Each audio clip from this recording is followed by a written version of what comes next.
Welcome back to A Bite from the Money Sandwich, where we provide practical and easy to understand tips and ideas on how to manage your money better, so as to let you retire with comfort and on your own terms. Stress is everywhere, and most people struggle with it. But not all stress is bad for you. Today, I am joined by Luke Mathers, a top stress expert and performance coach. Luke transforms how people look at stress through his keynote speaking, coaching, and through his 3 books, Stress, Teflon, Curious Habits, and Reset.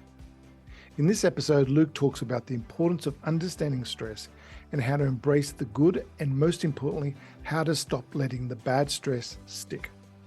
He also talks about his new book, Curious Habits, which is all about looking at habits, why we do what we do, and how to change it.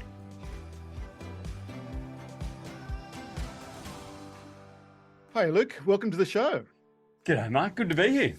Good. Now, we've known each other for a while, but I actually don't know how you actually got into this stress management, speaking about stress and how to overcome it. So how was it, the book first, or which way was it?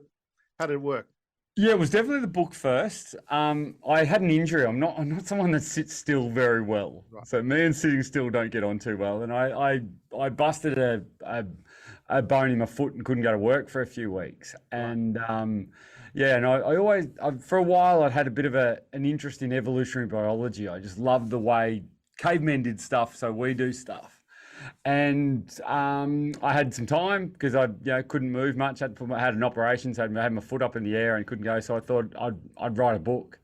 I'd been doing research for quite a while before this because I've got a bit of an interest in mental health as well. I help people with mental health and do mental health first aid and stuff like that. And I think stress is one of the things, if we can get better at handling that, I think all of our mental health will get better. And a lot of the interest in this started with me. I went to the doctor, I went to my GP, and I had what I now call top of the mountain syndrome. All right. And as someone that studies finance and stuff, you get this when you have these goals and you set these goals that are quite high. And when you reach them, you go, yeah, righto. What's next? Yeah. Have you found that with some of your clients and yourself at different times? Absolutely. I think there's too many of them, and understandably, they see me because I'm a financial advisor, or was a financial advisor. That's just the financial goal. But once they've sort of got that, well, hang on, what's next? And realize, we've talked before, the whole Maslow's pyramid, is it there's got to be more than just the money to that. And so I think it really does throw a lot of people trying to work out, what am I really put on this earth for? And it wasn't just to live a comfortable lifestyle. Yeah, and that's kind of what it was. I went to the GP, and my business was making more money than I knew what to do with. My wife was good, my daughter was good, my health was fine, but I was just kind of just languishing a little bit and not really sort of, I was still doing all the things I wanted to do, and I was still exercising and riding and surfing and all the things that I love, but I was just languishing a bit. And I explained this to the doctor, and he asked 2 or 3 really uninsightful questions. Yeah. And then gave me a prescription for Lexapro, which is kind of like Prozac. All right. And I started taking them, and about 2 or 3 weeks later, I just felt a little bit brighter and a little bit chirpier. It wasn't like I was down or anything in the first place, but I felt better. And I've gone, wow, what are these tablets doing? And it just sent me down a rabbit hole of what serotonin is and what all of these little neurotransmitters and stuff are that go on in our body, and why it's so important to actually work out ways to produce them yourself. So I talked to the doctor and said, look, I'm not going to take these anymore. I'm just going to put my heart and soul into what I'm doing. And the moment I did that, the moment I made a critical decision to put my heart and soul back into the things that I really enjoyed, I wasn't languishing anymore. And funnily enough, my business got even more successful and everything got better. So it kind of made me think that perhaps goals are awesome and we need goals, but I think they sit a run or two under our hierarchy of goals. Yeah. And that's kind of what I teach people now in my coaching and from stage and in the workshops that I do, how to get really, really clear about what your hierarchy of goals are. Okay. And that's one of the things, and you were saying about, it was such an easy thing just to to flick to the drug solution for your situation. And that's actually, I love going to America. I went to America probably 15 years in a row, and you hear from some amazing people, are the best speakers, usually the best speakers. But for all that, you only have to walk into any grocery store and just see the walls of pills that they have for everything. You know, there's some chemical to fix everything. And I really don't want Australia to get that way. And it's just, I think you're right. Some doctors will just flick that switch. Yep, take this, that'll be fine. But gut health and all these other things we're seeing must be better. You can't hold them sort of, they're responsible for it a bit, but they're just trying to help. You know what I mean? He didn't see there was much of a downside. There wasn't too many side effects to these things and stuff like that. And you could probably argue that a bit. But he was just trying to he had to feel like, to him, he had to do something that was helping. And that was what he did. And it really did help me, but I'm not sure everyone else is that curious and will go looking into what the medication does and then how to do that naturally and all of that sort of stuff. And that's kind of one of the things I'm trying to teach people in the work that I do now. So you've written a couple of books now. Written three. Okay. So which one was the first one? Was it Curious Habits or? No, Stress Teflon was the first one. How to make stress not stick. Okay, and then do you want to tell us a bit about that? That was one that was very much come straight after that episode with the doctor and hurting my foot. That it was like, that stress is really good for you. If you don't have any stress, you don't fire up, you don't enjoy things. You think about most things that are fun in your life. I love surfing and golf and even riding. It's kind of stressful when you're going downhill really fast and all of that sort of stuff. But stress and excitement are right next to each other, and we like excitement, but we don't like stress. But the biology of them are actually really similar. Yeah. And one of the differences, the biology of excitement is really short lasting, whereas the biology of stress can stay in there longer. And I guess that's what we've got to work out. We've got to be able to embrace the stress when it's helping us and let it slide off when it's not. And that's kind of what I tried to teach in my first book, Stress Teflon. And it is so true, because I did hear a talk once before on how a certain amount of stress is absolutely good for you. It's just not too much stress. Oh, it's essential. Yeah. You look at all the good things in life, falling in love. Is there anything more stressful than falling in love? That's horrendous. But who'd want to take that away from anyone? Yeah. You got kids, Mark? Yes. Yep. 2 daughters. And no way, if you're avoiding stress, would you have one of those little bastards? They're stressful as hell. Yeah. You wouldn't do it. No. But yet they're some of the things that give us our most meaning in life. So, stress is everywhere. It's all over the place, and we need it. It's really, really important, because nothing good happens without some stress. And we've got to learn how to embrace it, but then also get rid of it before it becomes too toxic. And you're talking about going back to the caveman days and how we replicate so much of that. There's nearly stress, which has that negative compared to the excitement, which is positive.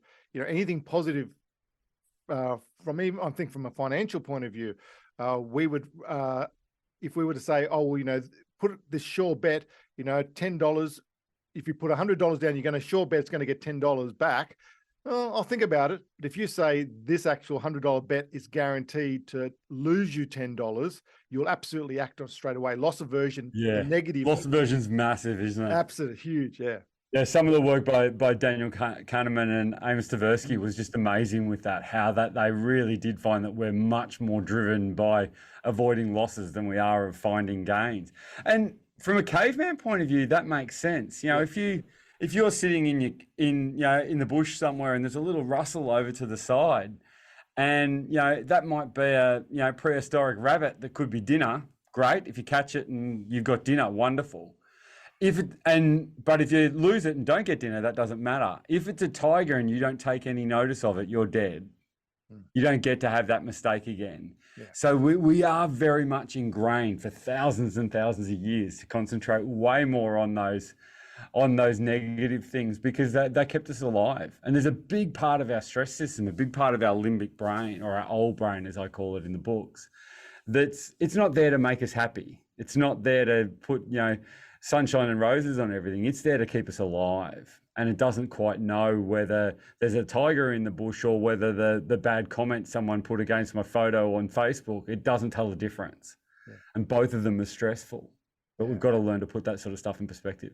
And the more and more I was helping and coaching my clients, and now especially doing a lot of the money coaching now, far more of it is about getting the headspace right, because the sort of the numbers are pretty easy. That's pretty straightforward. It's the numbers, it's long term, it's getting a good interest rate, and that will look after itself. But actually getting people to act, getting them to understand money is an emotional topic, the feeling of envy, the feeling of greed, and just even from what you talk about, the feeling of stress, more relationships due to money stress, due to arguing over money, marriages, wrecks relationships. So, you must see it. And, talking about stress, money stress or financial stress, you must see that all the time.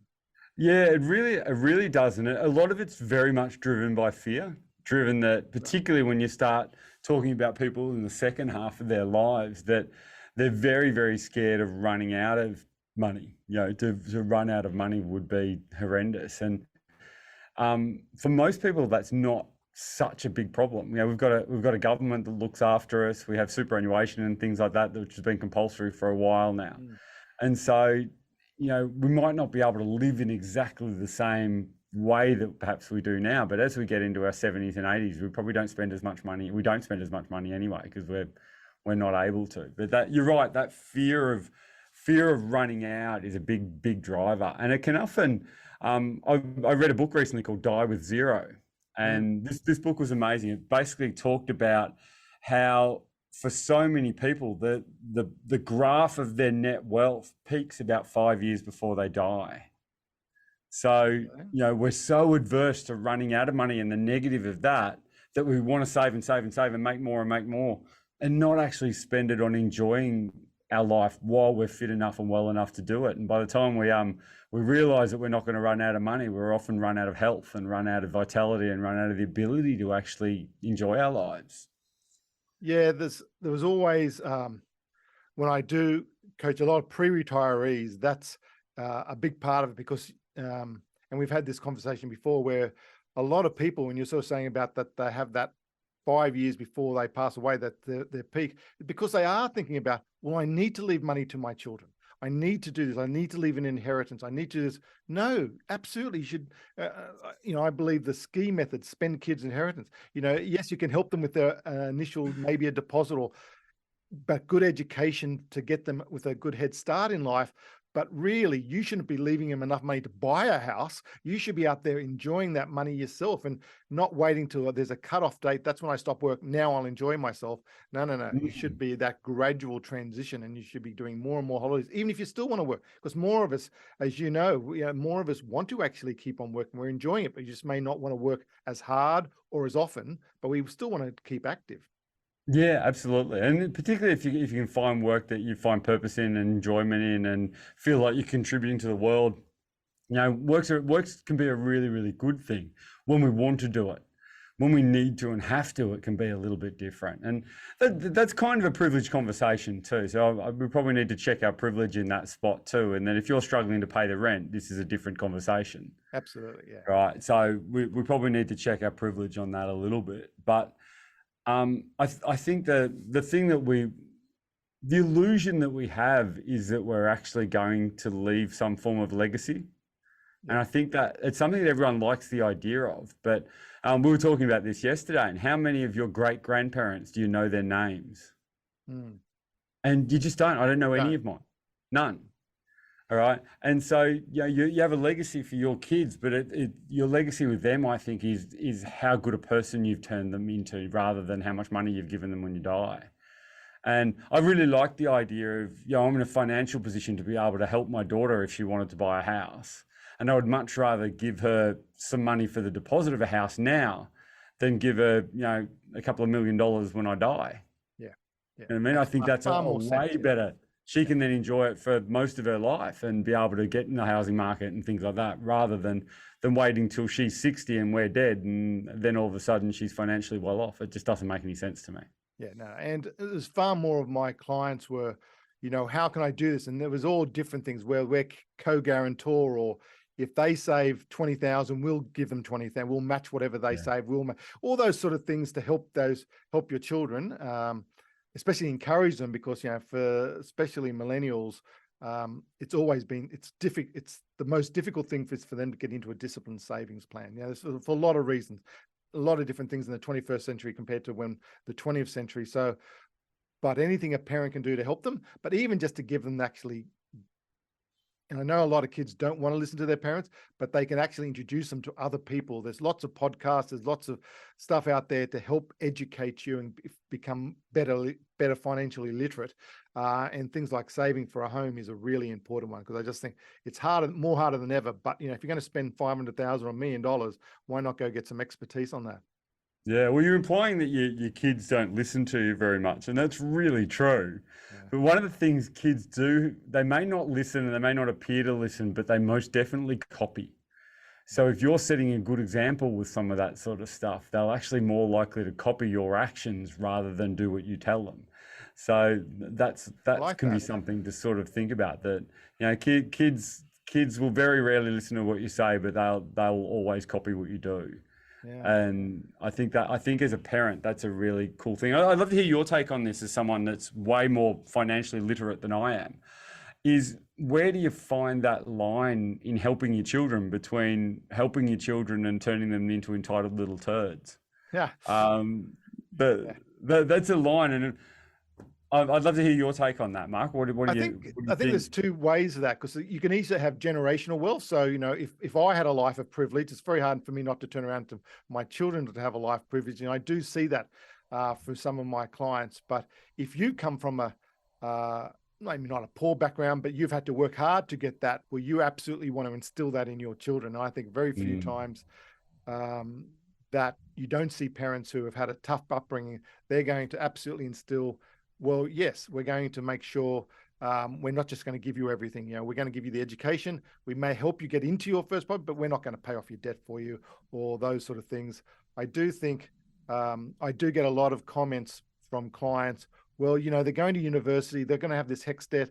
Do I really, I should just pay that off for them? I said, no, absolutely not. That's something that you've given them, you've paid for your school. If they're going to higher education, tertiary education, that they should try and pay that off themselves, because the government virtually provides interest-free, and they have to get over a high thing. But I think those sort of things, you just don't give it to them. Or I will pay off half if you pay off half.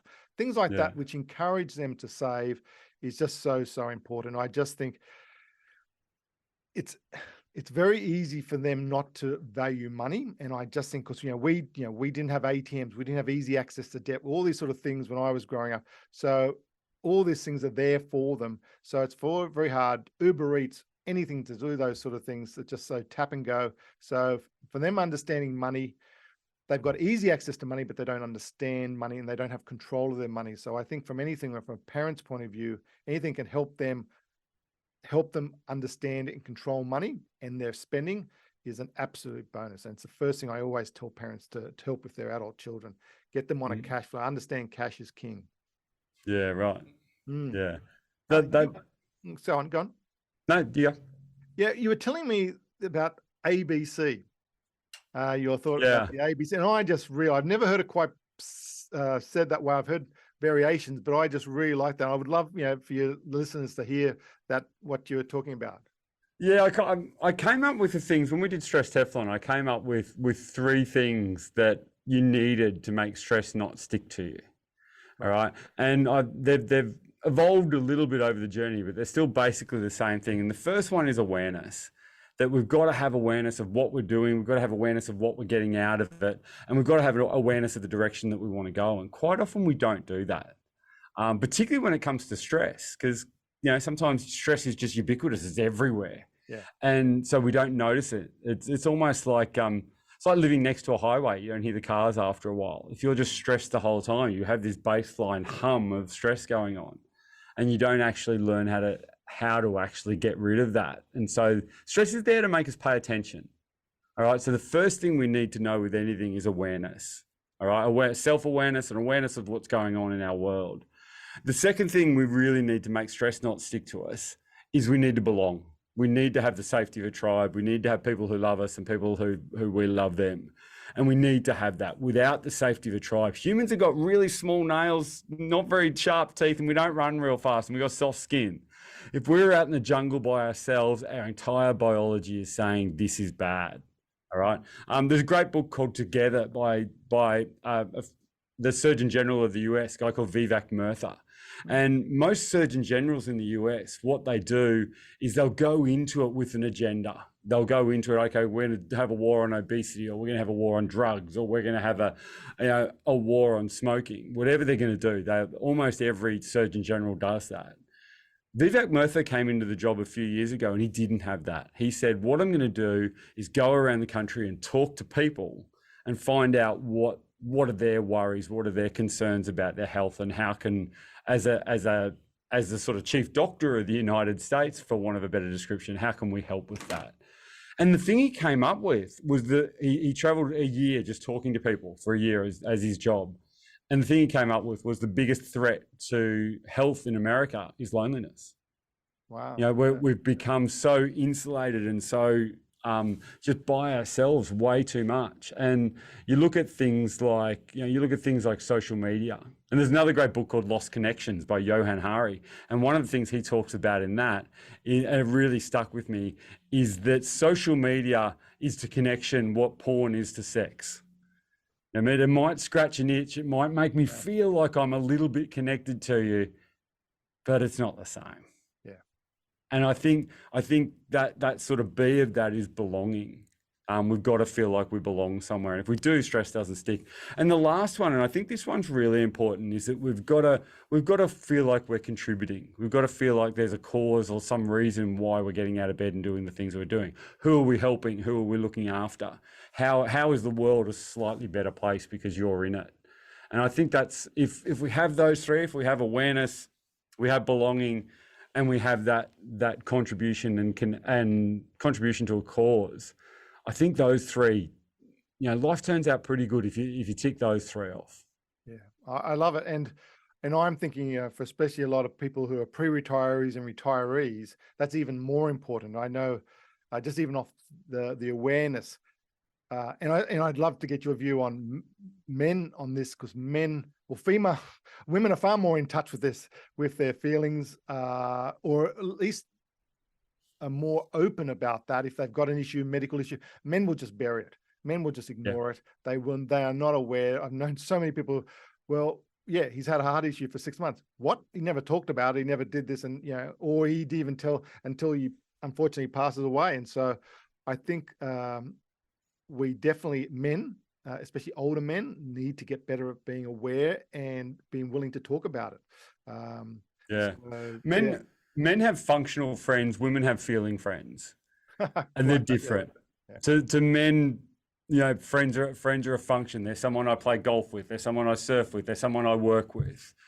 Women have feelings. They're there for each other and as a whole person. It doesn't matter whether they have the same interests or not, if they're interested in each other, whereas men kind of do things next to each other.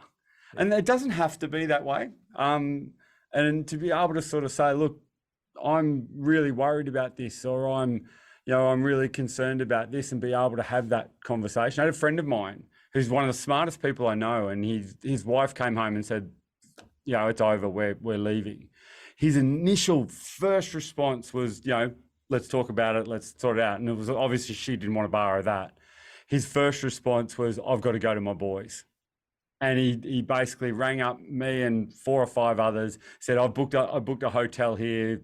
My wife's just left me, come. And we had beers and we played cards and we walked on the beach and we chatted and we did all of those functional things, but we also connected as humans as well. And we were there for him, and it got him through, and he's now has a new partner and a new house and loves life and everything's great. But that wouldn't have happened if he hadn't have reached out to his tribe and said, look, I need your help. Will the cavalry come? And the cavalry does come. Yeah. But you've got to be aware enough and it all starts with awareness. If you don't have awareness, that stuff doesn't happen. Yeah, I had this conversation a while back with a mate and said, the way I was brought up, I just don't. If something's going wrong, I'll just deal with it. I won't tell anyone. And the person I was saying to, he was actually shocked, is saying, seriously, you wouldn't tell me about that? We're here for you. And I said, yeah, but just the way I was raised, I just probably wouldn't reach out. And I said, I'd feel uncomfortable. So, from a personal level, I totally get that. It's amazing, that story you've just said about your mate, because if I have to put in that exact same situation, I don't know if I'd do it. So it's just something I know I've still got to get better at. The belonging But it's one, one of those things. Sorry. Ralph Waldo Emerson's quote about, to have a good friend, you need to be one. Yeah. And I think you've got to let people do that for you, and then you can also help them at, when they need it.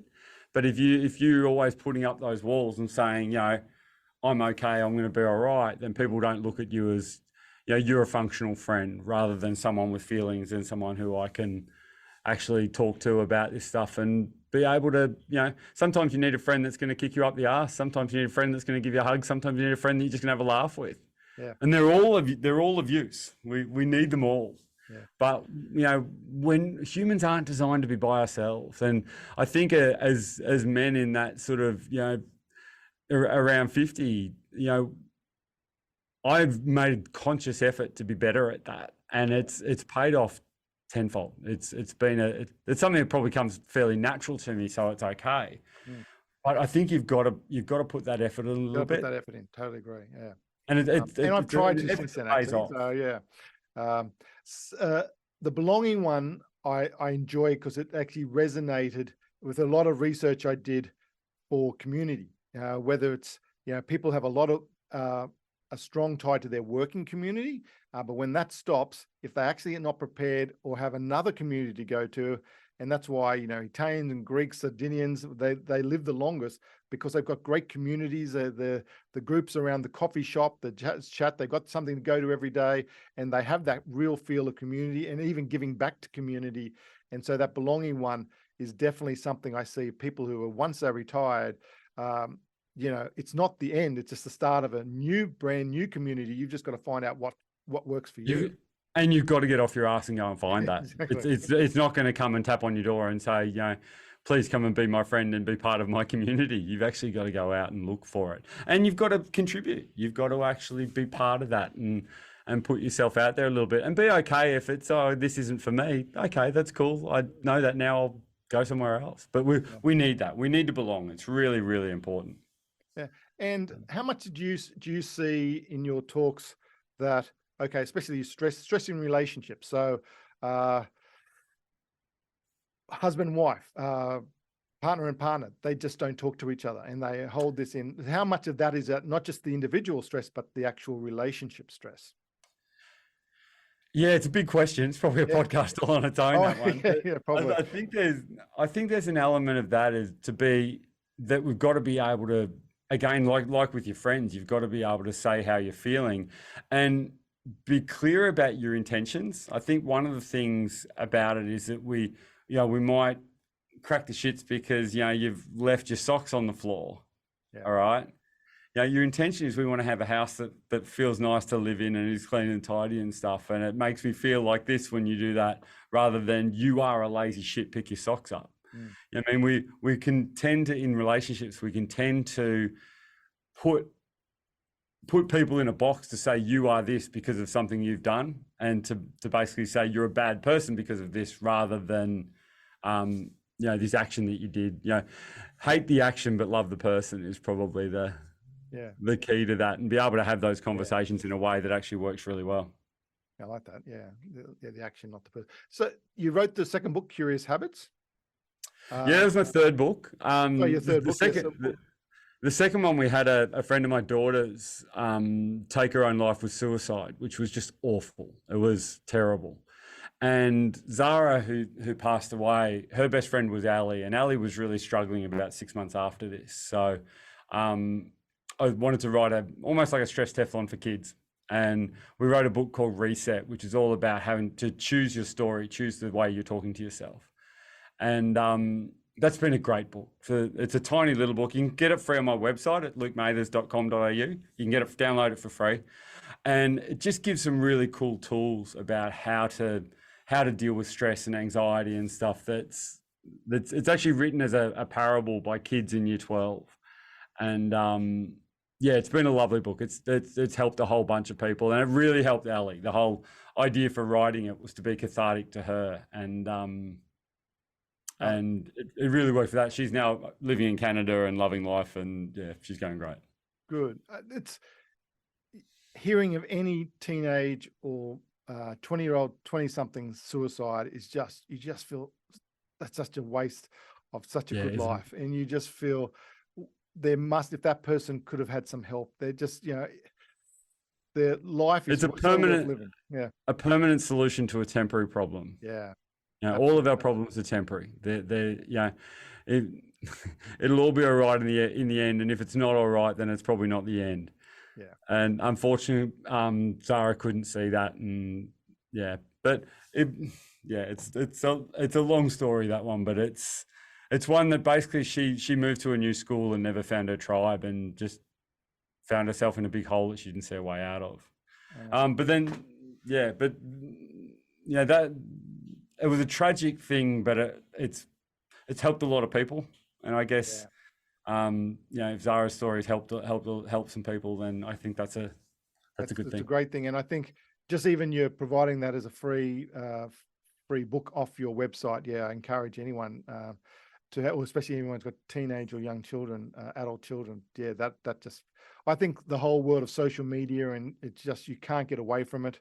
And yeah, I just think there's an element of compare and despair with that. Yeah. That we're comparing our lives that have, washing to do and all of those ordinary things that just happen in life. We're comparing that to someone else's highlight reel, and it's always going to come out not as good. Yeah. So your third book, Curious Habits? Curious Habits, yeah. Basically, a curious habit's something that we do that started off good but isn't anymore. Things like attention to detail is awesome. Like, it's really great. But being a perfectionist is really going to bite you in the bum. So how do we kind of work out where something good kind of turns on us? Yeah, could you give an example on that then? Yeah, well, a curious habit is something that was useful but isn't anymore. And being concerned about your kids is that's a perfectly valid thing, but constantly worrying about it is a curious habit. And we kind of use the things from the other book with that. And I love the way we can change habits, but we have to start with awareness of what we're doing and why we're doing it and what we're getting out of it. One of the things about our habits is that they become what we call reward invariant, which means that once you've done it enough times, you're just going to do it whether there's a reward to it or not. And I think curiosity is the thing that tells us, what am I getting out of this? How is this serving me? And when we get curious about it, we change because we want to, not because we have to. And Curious Habits has worked really well for that. It's kind of using curiosity as a superpower for change.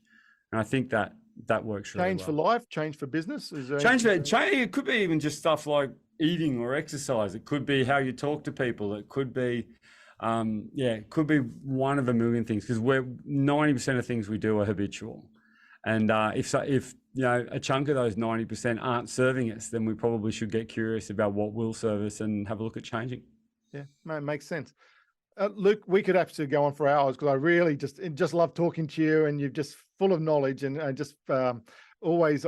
And actually, the books I must write down half of those books you mentioned, because they're just something I'd very much like to read. But one of the things I always like to ask my guests as a final point is, what's the best piece of advice you've heard? And you've told us already a few great things today, but what's to you the best piece of advice you've heard? Yeah, I think the biggest one for me is to ask yourself, is the world a better place because you're in it? Right.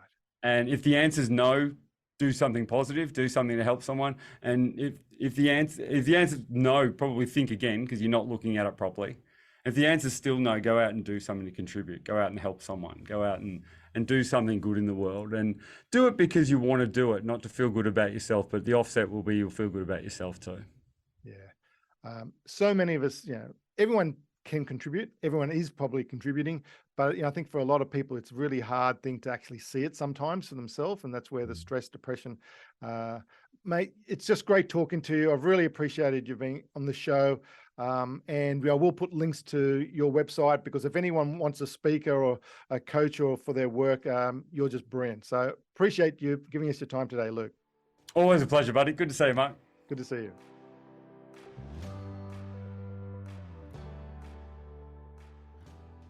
I hope you enjoyed this episode. If you'd like to know more about Luke Mathers, visit lukemathers.com.au. That's lukemathers.com.au. On his website, you can also download a free copy of his books, Stress, Teflon, and Reset, which is amazing books, and I highly recommend them. Or feel free to email me on admin@themoneysandwich.com or visit our website, themoneysandwich.com, if you have any questions or will want to learn more. Visit my website, themoneysandwich.com, for free templates, online calculators, and subscribe to our newsletter to help you now for a better retirement tomorrow. As with every podcast, this information is not advice, as not personalized to your own situation. And past performance is never guaranteed for the future. What we are trying to do here is to provide tips, coaching, and education to help improve your money knowledge, which we believe can only be a good thing. See you next time when we take another bite from the Money Sandwich.